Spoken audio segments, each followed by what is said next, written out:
Hello and welcome to food મંત્ર by Surabhi Vasa. આજે આપણે એક મસ્ત મજાની વાનગી બનાવી લઈએ.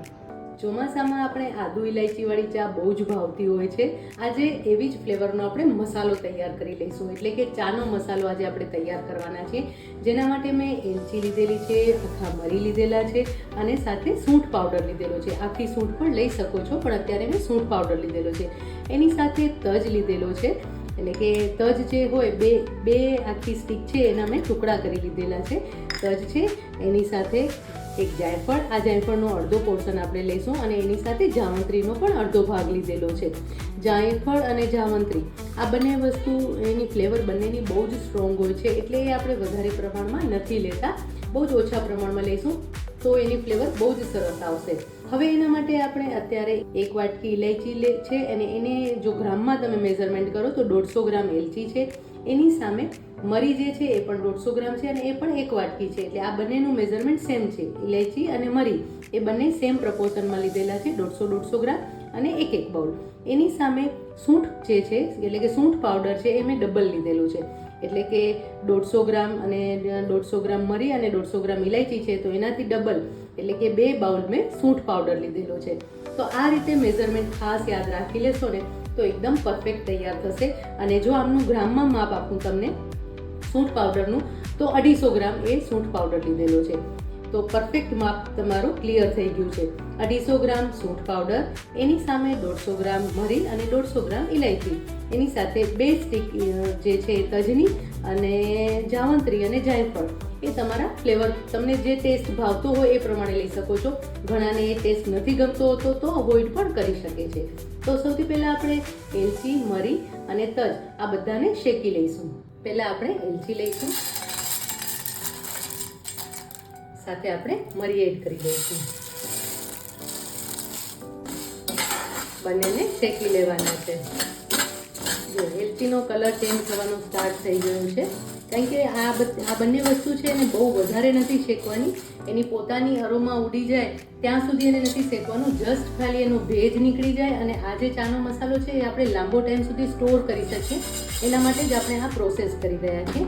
એટલા માટે બહુ વધારે પ્રમાણમાં આપણે નહીં શેકીએ. હવે એની અંદર તજના ટુકડા પણ ઉમેરી લઈશું.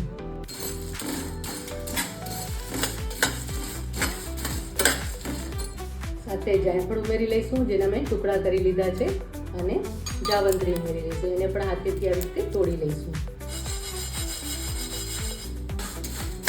ફ્લેમ ઓફ કરી દેવાની છે. હવે પેન ગરમ જ હશે એટલે 1 મિનિટ માટે આપણે હલાવતા રહીશું. હવે આ જે મિશ્રણ છે એને આપણે ઠંડુ થવા દઈશું અને ઠંડુ થઈ જાય પછી આપણે એને ક્રશ કરવાનું છે. તો હવે આ મિશ્રણને આપણે ઠંડુ થવા દઈએ. હવે આ મિશ્રણ સરસ ઠંડુ થઈ ગયું છે, આપણે એને ક્રશ કરી લેવાનું છે.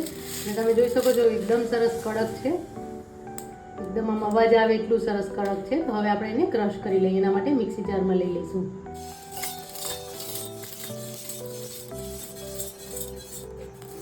અને હવે એને ક્રશ કરી લઈએ. એકદમ સરસ એનો પાવડર તૈયાર કરી લઈએ.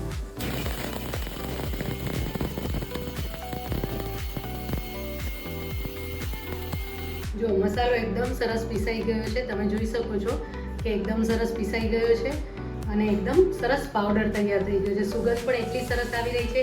અને આ મસાલાની ખાસ વાત એ છે કે આપણે ઇલાયચી જે હતી એને કોતરા સાથે જ પીસી છે, છતાં પણ એનું ટેક્સચર અને સુગંધ બહુ જ સરસ આવ્યા છે. હવે એને આપણે એક બાઉલમાં લઈ લઈશું. હવે આ બાઉલમાં આપણે મસાલો એડ કરી દઈશું, જે પીસીને આપણે તૈયાર કર્યો તો એ મસાલો આપણે એડ કરીશું. અને એની સાથે આપણે સૂંઠ પાવડર એડ કરી દેવાનું છે, જે આપણે તૈયાર કરીને રાખ્યો તો એ સૂંઠ પાવડર આપણે લઈ લઈશું. 2 વાટકી આપણે સૂંઠ પાવડર લઈ લઈશું. અને હવે પ્રોપરલી આ બધી જ વસ્તુને મિક્સ કરી લેવાની છે. અત્યારે જેટલી સરસ સુગંધ આવી રહી છે ને કે આ જો મસાલો તમે ઘરે બનાવશો ને તો આખું ચોમાસુના 4 મહિના તમને આટલો મસાલો ચોક્કસથી ચાલી જશે. પ્રોપરલી મિક્સ કરી લેવાનું છે. સરસ રીતે મિક્સ કરી લઈશું. મસાલો એકદમ સરસ મિક્સ થઈ ગયો છે. હવે આ મસાલાને આપણે ચાળી લઈશું, જેથી કરીને ક્યાંય પણ કોઈ ગાંઠો રહી ગયો હોય. આપણે સૂંઠ પાવડર ઉપરથી એડ કર્યો છે એટલા માટે ક્યાંય પણ કોઈ ગાંઠો હોય તો એકદમ સરસ રીતે મર્જ થઈ જાય અને મસાલો એકદમ સરસ તૈયાર થઈ જાય. હવે આપણે મસાલાને ચાળી લઈએ. આ રીતે ચાળી લેવાનું છે. જો આવી રીતે તમે જે પણ ગાંઠા છે એને આવી રીતે તોડી નાખશો એટલે સરસ મસાલો એકદમ સરસ તૈયાર થઈ જશે. આવી આવી રીતે કોઈ છોત હશે તો નીકળી જશે. એકદમ સરસ મસાલો તૈયાર થઈ ગયો છે. બહાર કરતાં પણ વધારે સુગંધીદાર અને સ્વાદિષ્ટ એવો મસાલો તૈયાર થઈ ગયો છે અને આ મસાલાને આપણે સ્ટોર કરવા માટે બરણીમાં ભરી લઈશું.